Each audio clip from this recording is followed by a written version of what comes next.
Thank you so much, Ola, for that wonderful job. I want to recognize everyone here. Ambassador, thank you so much for joining us. All our speakers, Lady T, Ambassador Dara, thank you so much for joining us. Professor Thompson, you are awesome. Dr. Page, you are actually awesome. Imagine a world where you have your own girl, and your own girl can generate electricity from a line. Imagine a world where your daughter woke you up in the middle of the night that she just discovered an idea, and that is what? To generate electricity from oranges. Imagine a world as you are sleeping and there is electric surge in your house, and your daughter walks up to you telling you, "Mommy, I can fix this thing." And she did at 2, 3, 4 years old. Imagine a world where you believe impossible is nothing and you are living a denial of such. However, your daughter walks up to you telling you that, "Mommy, I could fix this. I could create a world. I could make every impossible become a walkover. I could generate electricity from charcoals. I could generate electricity from oranges. I could generate electricity from banana." Imagine a world. I know some of us are thinking about, is it possible to generate electricity from lime?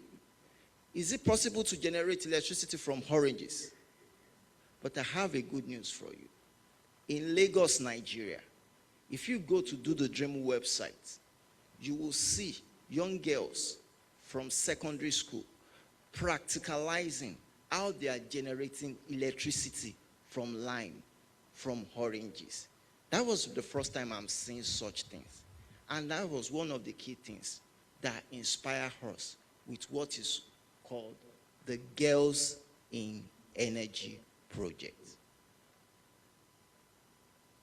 My name is Adebusuyi Olutayo Olumadewa, the founder of DoTheDream Youth Development Initiative, an organization in special consultative status with the United Nations in Geneva, in Vienna, in New York as well.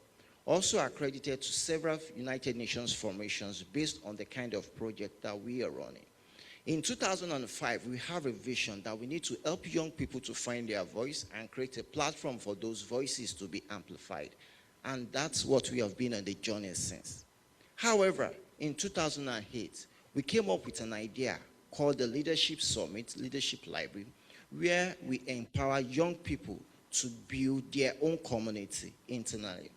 In 2012, we started something called the Girls Are Asset Project, because we believe girls are not for showbiz, they are the real deals. We believe girls are not for entertainment, they're actually the one that should be discussing and changing their world. So we started those crusades, the Girls Are Asset Project. The beauty of the Girls Are Asset Project is it has produced billionaires, millionaires all over this world presently. And the former president of the Girls Are Asset Project is presently running our own projects in Nigeria, West Africa, Bridge Merchants, an agri-tech firm as I'm speaking to you. Fast forward 2022, we had an idea. That is it possible to be thematic with this idea? That was what led us to Girls in Energy Project, to give young people and close the gender gap in the energy fields, where young girls can actually create opportunity for themselves in the energy sector. And this is going to create opportunities for young girls, both linearly and non-linear, with strategic focus in 5 C's. The first one, career. The second one, competition. The third one, camping.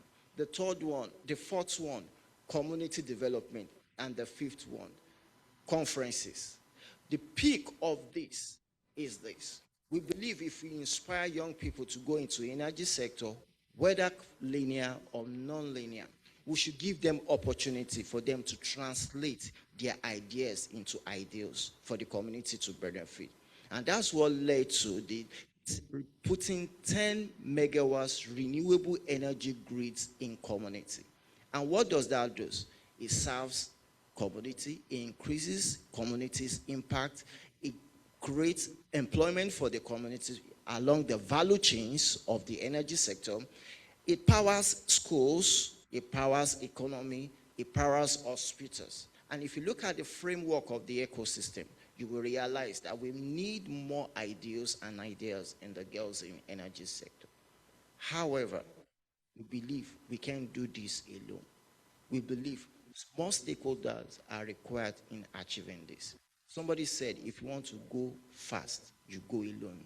But if you are going to go far, you go with like mind. And that's why we sat with our theme, that we need to create a new order, a dynamic way that will encourage people to see this as their own project, so that each of them can actually localize this wherever they are in the global south.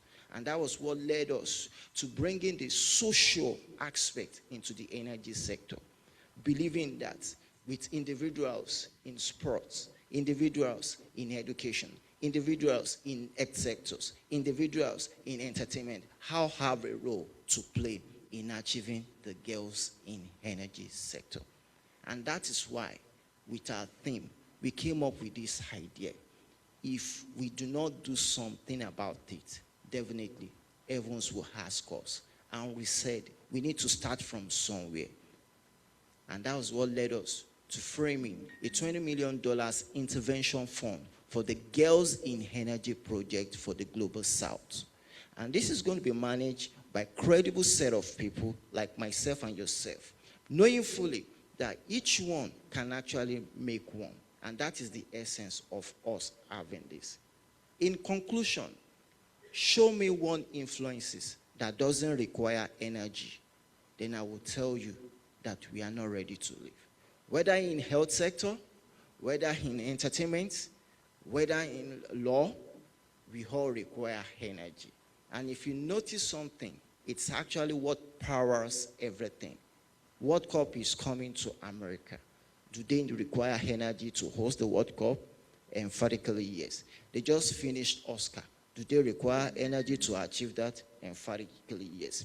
If such can happen, can we reproduce that in our community? And if we achieve one in a community, it does mean we can move from one community to another and we can reproduce it. Ladies and gentlemen, young and old, male and female, excellencies here. I want to use this medium to welcome you to this wonderful event. Thank you so much.